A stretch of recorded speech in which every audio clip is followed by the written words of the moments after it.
Hello दोस्तों, मैं Umesh Kumar. Welcome to this channel board की सुपरस्टार। जैसा कि हम जानते हैं कि हमने नया चैनल क्रिएट किया है।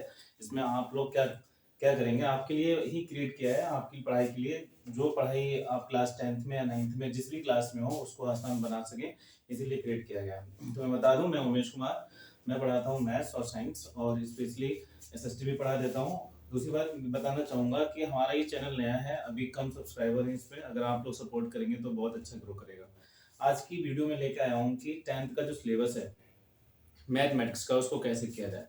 देखिए भाई, 10th का सिलेबस जो है वो काफ़ी इजी है, इजी बढ़िया है।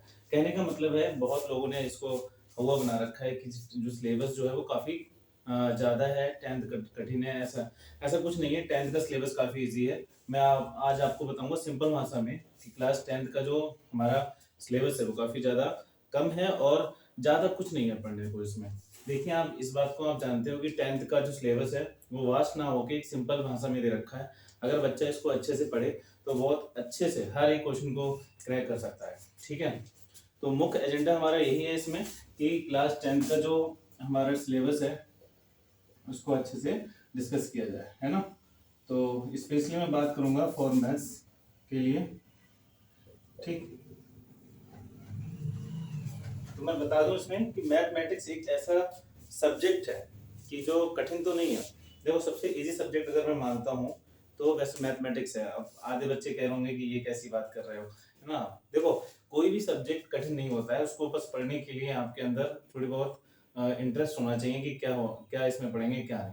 तो मैथ्स एक ऐसा सब्जेक्ट है, इसमें आपको थोड़ी बहुत कैलकुलेशन सही रखनी होती है ना। कुछ चीज़ें जो होती हैं वो चीज़ें याद करनी होती है, लाइक फॉर्मूला वगैरह, ये सारी चीज़ें।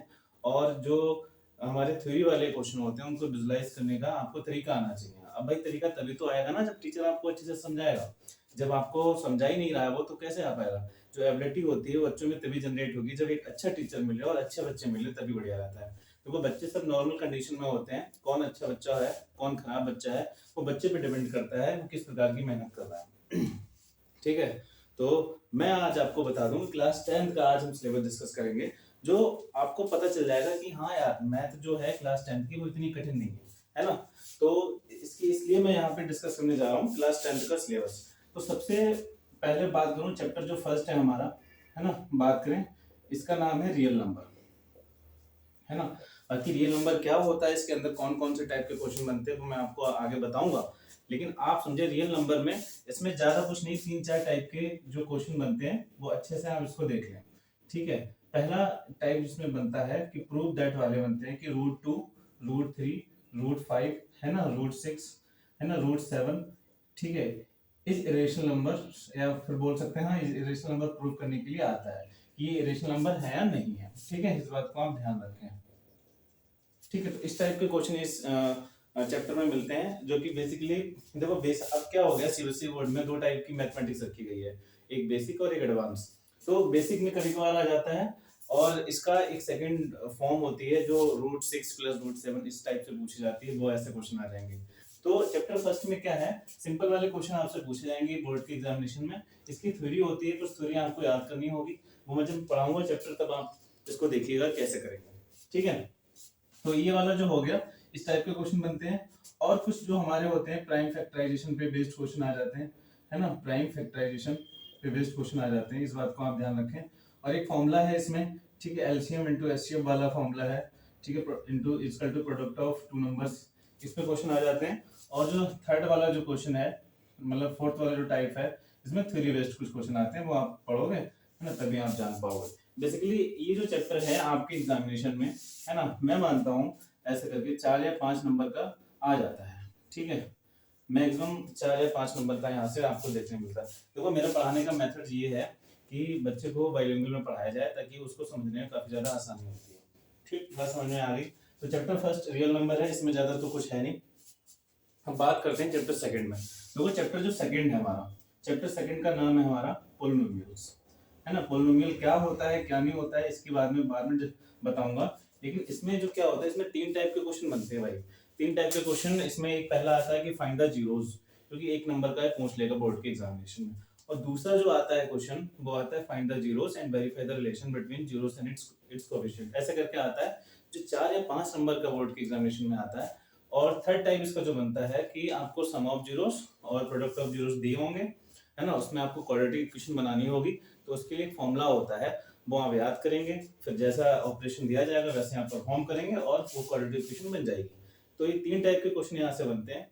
थर्ड की बात करें तो हाई लेवल के क्वेश्चन कुछ आ जाते हैं, जैसे ब्रीफली कुछ 1/अल्फा प्लस 1/बीटा की वैल्यू निकालनी होती है, जब अल्फा बीटा जीरो दे रखे होते हैं, जब आप पढ़ेंगे तब आप इसको विजुलाइज कर पाएंगे। बेसिकली चैप्टर सेकंड भी काफी ज्यादा इंपॉर्टेंट है, यहाँ से 3 या 4 नंबर का भी देखने को मिलता है। तो ये बात समझ में आ गई कि यहाँ से भी भाई मैं बात करूं तो 3 से 4 नंबर का बोर्ड के एग्जामिनेशन में आ जाता है, ठीक है। और बात करें चैप्टर थर्ड की, चैप्टर जो हमारा थर्ड है वो हमारा है pair of linear equation in 2 variables. जैसा कि हम जानते हैं कि 9th में हमने 1 वेरिएबल पढ़ा था, इसमें हम 2 वेरिएबल पढ़ेंगे। इस जो चैप्टर जो हमारा थर्ड है इसमें ज्यादा तो कुछ है नहीं, है ना, इसमें हम पढ़ेंगे pair of linear equation in 2 variables. इसमें भाई क्या पढ़ेंगे, इसमें एक तो ग्राफ वाला क्वेश्चन काफी ज्यादा इंपॉर्टेंट है। बच्चे को देखो एग्जामिनर का भी मूड होता है कि बच्चे को किस प्रकार से जो चीजें हैं वो पढ़ाई जाए। देखो ये जो 3 चैप्टर्स हैं काफी ज्यादा इजी हैं, यहाँ से बच्चा आराम से चाहे तो 12 से 15 मार्क्स इजीली गेन कर सकता है।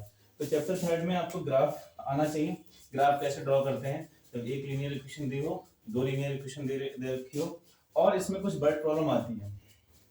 क्या आती है, वर्ड प्रॉब्लम अच्छे से आती है, है ना, ग्राफ वगैरह डिस्कशन के लिए वो अच्छे से आपको पता होना चाहिए। वर्ड प्रॉब्लम अच्छे से कर लेंगे आप तो काफी ज्यादा इजी होगा। तो चैप्टर मैं ये मानता हूँ कि चैप्टर ये जो फर्स्ट है, सेकंड है, थर्ड है वो काफी ज्यादा इजी होता है। अब बात करें चैप्टर 4 में, ज्यादा वीडियो को लंबा नहीं करूंगा। चैप्टर 4 है हमारा क्वाड्रेटिक इक्वेशन, है ना, क्वाड्रेटिक इक्वेशन है हमारा। इसमें क्या होता है, देखो इसमें भी आपकी इक्वेशन जो होगी क्वाड्रेटिक फॉर्म में होती है, जिसकी हाईएस्ट वेरिएबल की पावर 2 हो मैक्सिमम, वो हमारी क्वाड्रेटिक इक्वेशन होती है। इसमें आपको नेचर ऑफ द रूट्स पता करने होंगे और कुछ हमारी वर्ड प्रॉब्लम होंगी वो पता करनी होंगी, है ना, कैसे उसको टैकल किया जाएगा कैसे नहीं, बस इसमें ज्यादा कुछ नहीं है।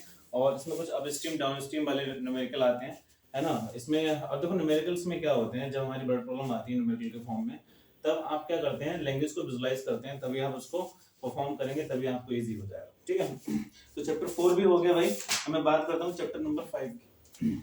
चैप्टर नंबर 5 जो है हमारा कौन सा है, अर्थमेटिक प्रोग्रेशन। इसमें एपी क्या होती है, दो टाइप की सीरीज होती है, एक एपी एक जीपी। जीपी तो हमारे पास हमारे 10th के सिलेबस में नहीं है, लेकिन एपी जो है उसको हम जब पढ़ेंगे तभी आप अच्छे से देख पाएंगे, ठीक है। तो एपी जो है काफी इजी है, अगर बच्चा समझे इसको अच्छे से, काफी इजी है ये, ठीक है। और जो हमारा चैप्टर 6 है कोऑर्डिनेट ज्योमेट्री, कोऑर्डिनेट ज्योमेट्री, इसमें क्या होगा सर, इसमें मेरे हिसाब से ज्यादा तो कुछ नहीं है। इसमें आपको डिस्टेंस फॉर्मूला पता होना चाहिए, सेक्शन फॉर्मूला पता होना चाहिए, मिड पॉइंट फॉर्मूला पता होना चाहिए, और ये 3-4 फॉर्मूले हैं। और बाकी जो क्वेश्चन की लैंग्वेज आएगी फ्रेम करके वो तो आती है हर एग्जाम में, ठीक है, लेकिन ये 3 फॉर्मूले आपको पता होना चाहिए, कभी कभार बेसिक में डायरेक्ट क्वेश्चन आ जाते हैं, ठीक है। अब बात करते हैं चैप्टर 7। चैप्टर जो 7 है वो है हमारा ट्रायंगल। क्या है, ट्रायंगल। तो ट्रायंगल एक ऐसा चैप्टर है जिसमें बीपीटी थ्योरम आ जाती है, तो इसको अच्छे से करके जाएंगे। बाकी जो क्वेश्चन एनसीईआरटी में है और फिर अलग जगह से हैं वो भी हम उसको अच्छे से करेंगे, बात समझ में आ गई। फिर चैप्टर नंबर जो 8 है हमारा, चैप्टर जो 8 है हमारा वो है सर्किल।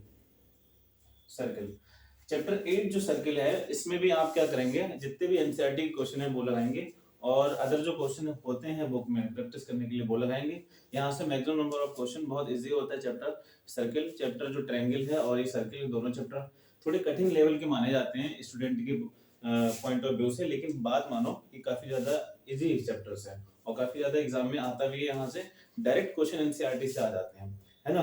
तो बच्चा आप इसको देखिएगा कि चैप्टर सर्किल और जो चैप्टर ट्रायंगल है वो काफी ज्यादा इजी सेगमेंट है, आप इसको अच्छे से देखिएगा, ठीक है। मैं पढ़ाऊंगा तब आपको पता चलेगा। फिर आता है भाई सबसे मोस्ट इंपॉर्टेंट जो हमारा चैप्टर है वो है ट्रिग्नोमेट्री, है ना। ट्रिग्नोमेट्री मेरा फेवरेट चैप्टर है, बिना बुक से मैं इसको पढ़ा देता हूँ बच्चों को, तो इसलिए इस बात को ध्यान रखें। ट्रिग्नोमेट्री चैप्टर, इसमें देखो 6 भाई हैं 6 भाई, मतलब पढ़ाने का सबका अपना अपना अंदाज है। तो जो 6 ट्रिग्नोमेट्री फंक्शन है वो मैंने लिए हैं इसमें, है ना, उनको भाई का रूप दिया है और सबको बताया कैसे क्या क्या होता है। जब बच्चा इसको पढ़ता है सीखता है पूरी कहानी की तरह हर एक क्वेश्चन को टैकल करता है बहुत इजी से। ठीक है। और तो ट्रिग्नोमेट्री जो मैं पढ़ाऊंगा तो बहुत अच्छे से पढ़ाऊंगा, बिल्कुल आप भी कहोगे कि हाँ बढ़िया, बिल्कुल सारा कुछ समझ में आ रहा है। फिर ट्रिग्नोमेट्री के बाद आता है ट्रिग्नोमेट्री एप्लीकेशन ऑफ ट्रिग्नोमेट्री आता है चैप्टर नंबर 11, जो हम बोलेंगे हाइट एंड डिस्टेंस।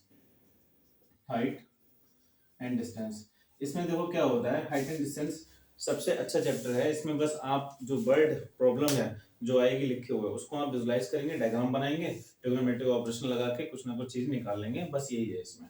तो मेरे हिसाब से, और यहाँ से जो नंबर ऑफ क्वेश्चन जो है ना, यहाँ से 2 क्वेश्चन या 3 क्वेश्चन आ जाते हैं, मतलब 2 से लेके 3 क्वेश्चन यहाँ पे एग्जाम में देखने को मिलते हैं। इस बात का आप ध्यान रखें, और काफी ज्यादा इजी भी रहता है। तो बच्चा अगर अच्छा नंबर खींचना चाहे तो ये 2 चैप्टर को अच्छे से करे, मतलब इन 3 चैप्टर को तो करना है साथ साथ में, 2 चैप्टर को इनको भी करें, और ये भी काफी इजी सेगमेंट है ना। मैं चलो ट्रिग्नोमेट्री में मानता हूँ नहीं है वो, इसमें ट्रायंगल मानता हूँ कि कठिन है थोड़ा बच्चों को समझ में, तो ये काफी ज्यादा इजी, ठीक है। तो फिर उसके बाद बचता है हमारा, ठीक है, हाइट एंड डिस्टेंस हो गया। Area related to circle, chapter number 12, area related to circle. इसमें क्या होगा, सिर्फ फॉर्मूले याद करेंगे, बस फॉर्मूले याद करेंगे, फिगर्स दी जाएंगे, उसके डायग्राम बनाने हो, डायग्राम तो बना हुआ आता है, बस बस आपको देखना है फिगर्स को और फॉर्मूला लगा देना है। सिर्फ फॉर्मूले याद करेंगे, एरिया ऑफ क्वाड्रेंट क्या होता है, एरिया ऑफ सेक्टर क्या होता है, माइनर सेक्टर मेजर सेक्टर क्या होता है, बस इससे ज्यादा कुछ नहीं करेंगे, ठीक है। फिर इसके बाद आता है सरफेस एरिया एंड वॉल्यूम, ठीक है, चैप्टर नंबर बात करें 13, है ना, सरफेस एरिया एंड वॉल्यूम। इसमें देखो बच्चा क्या आएगा, इसमें आपको फॉर्मूले याद करने पड़ेंगे, और बहुत सारी शेप्स के फॉर्मूले, जैसे हो गया सिलेंडर हो गया, है ना, क्यूब, क्यूबाइड, सिलेंडर, कोन, ये सारे इसके फॉर्मूले आपको याद रखने पड़ेंगे, वॉल्यूम, टीएसए, सीएसए, ये सारी चीजें हैं ना, बस फॉर्मूले बेस पे सारे क्वेश्चन आएंगे, बहुत इजी आते हैं, एनसीईआरटी आप पूरी करके जाएंगे, वहां से 1-2 क्वेश्चन जरूर मिलेंगे। एक लास्ट हमारा चैप्टर आता है, सेकंड लास्ट, स्टैटिक्स और प्रोबेबिलिटी। भाई साहब यहाँ पे आते हैं हम लोग चैप्टर नंबर 14, स्टैटिक्स, और हमारा चैप्टर जो 15 मान लेते हैं, है ना, मान क्या लेते हैं, प्रोबेबिलिटी। यहां से देखा जाए तो कम से कम 10 से लेके 12 मार्क्स का बोर्ड में आता है। कितना आता है, 10 से लेके 12 मार्क्स का आता है। तो आप इसको अच्छे से करिएगा। स्टैटिक्स में सिर्फ आपको ग्राफ, स्टैटिक्स में आपको सिर्फ टेबल बनानी होती है, कैलकुलेशन करना होता है, और कुछ नहीं है। प्रोबेबिलिटी में आपको बस पता होना चाहिए कि प्रोबेबिलिटी में आखिर क्या पढ़ना है क्या नहीं पढ़ना, बहुत इजी है। चैप्टर 8 से ही सिलेबस में डाल दिया गया है बच्चों को, मेरे हिसाब से 7th 8th क्लास में प्रोबेबिलिटी है। बस आपको पता लगाना होगा कि 1 कॉइन उछाल रहे, 2 कॉइन उछाल रहे हैं, और या फिर किसी डाइस को थ्रो कर रहे हैं, ऐसे क्वेश्चन आते हैं, फ्रेम करके इसको अच्छे से करिएगा। एनसीईआरटी क्वेश्चन सारे लगा लीजिए, और जो भी बाद में एडिशनल क्वेश्चन लगाना चाहो वो कर लो, काफी है। तो ओवरऑल मैं आपको बताना चाहूंगा कि chapter 1st, 2nd, 3rd, 4th, 5th और 6th, ये जो 6 चैप्टर हैं, इनको बच्चा बहुत अच्छे से कर लेगा तो कम से कम यहाँ से उसके 30 से 40 मार्क्स बन जाएंगे। कितने मार्क्स, 30 से 40 मार्क्स मान के चल रहे हैं, है ना, 80 में से आउट ऑफ 80, ठीक। और फिर हम बात करें कि इसके बाद आप चैप्टर अगर करना चाहें तो चैप्टर 9 ट्रिग्नोमेट्री चैप्टर, अच्छा इसके बाद आप अगर चैप्टर 6 तक आपने कर लिया है, अगर स्कूल में पढ़ रहे हो लाइन से तो अच्छी बात है। अगर बाई आपको रिवीजन करना है और आपको पता करना है कि कौन सा इजी सेगमेंट रहेगा कौन सा नहीं, उसके बाद आप जा सकते हैं दोनों चैप्टर पे, स्टैटिक्स और प्रोबेबिलिटी पे, ठीक है। इस पे स्टैटिक्स और प्रोबेबिलिटी पे काफी इजी सेगमेंट है यहाँ पे। और इसके बाद यहाँ पे जाने के बाद इन 2 चैप्टर को देखें, 2 चैप्टर के चैप्टर नंबर 12 और चैप्टर नंबर 13। आफ्टर दैट आप मूव कर सकते हो ट्रायंगल पे, देन सर्कल पे। ध्यान रखना ट्रायंगल में पीपीटी थ्योरम आती है, बहुत इंपॉर्टेंट है। तो मैंने सिलेबस डिस्कशन कर लिया है, कौन सा कितने नंबर का आता है ना। यहाँ से बात करें तो यहाँ से 4 या 5 नंबर का आ जाता है, और यहाँ से क्वाड्रेटिक इक्वेशन से भी 4 या 5 नंबर का आ जाता है ना। और एपी से भी बात करें तो 4 मार्क्स का ही रखा जाता है क्वेश्चन। कोऑर्डिनेट ज्योमेट्री से भी कम से कम 5 से 6 नंबर का आ जाएगा। ट्रायंगल से भी बात करें तो 6 मार्क्स का मान के चलो, 5 to 6, ठीक है। और यहाँ से मान के चलो 2-3 क्वेश्चन आ ही जाते हैं, तो ये वेटेज अच्छा खासा रखता है, मान के चलो 8 से लेके 10 मार्क्स का रखता है। और यहाँ से तो भाई मान के चलो 10 से 12 नंबर तो आ ही जाएगा। यहाँ से मान के चलो 7 मार्क्स का, 7 एरिया टू सर्किट है तो 5 मार्क्स का लेके चल रहे हैं, और यहाँ पे मान के चल रहे हैं कि 3 से लेके 5 मार्क्स का यहाँ से क्वेश्चन आ जाता है, ठीक है। तो ये रहा ओवरऑल सिलेबस डिस्कशन मेरे द्वारा, और कल इसकी जो क्लासें होंगी मैं बताऊंगा कैसे क्या आगे जो चैप्टर वाइज मैं पढ़ाऊंगा कैसे क्या होगा उसमें क्या नहीं, बिल्कुल एक टू द पॉइंट आपको बताऊंगा। कैसे क्या होता है। तो जो भी बच्चे नए हैं प्लीज़ चैनल को जरूर सब्सक्राइब करिएगा, बेल आइकन प्रेस कर लीजिएगा ताकि आपको नोटिफिकेशन मिलता रहे। देखो फ्री की वीडियो है, आपको मिलते रहेंगे और आपका रिवीजन भी होता रहेगा। हो सकता है कि आपको काफ़ी ज़्यादा समझ में आए मेरे पढ़ाने के बाद, है ना, कि हाँ ठीक है, अच्छा आ रहा समझ में। तो इसलिए चैनल को जरूर सब्सक्राइब करिएगा और शेयर तो जरूर कर दीजिए, क्योंकि चैनल को बड़ा बनाना सिर्फ आपका काम है, हम लोग तो काम कर रहे हैं, है ना, 3 लोग काम कर रहे हैं, आपको पता ही है इसमें पूरी बात। और मिलते हैं नेक्स्ट वीडियो में। Thank you.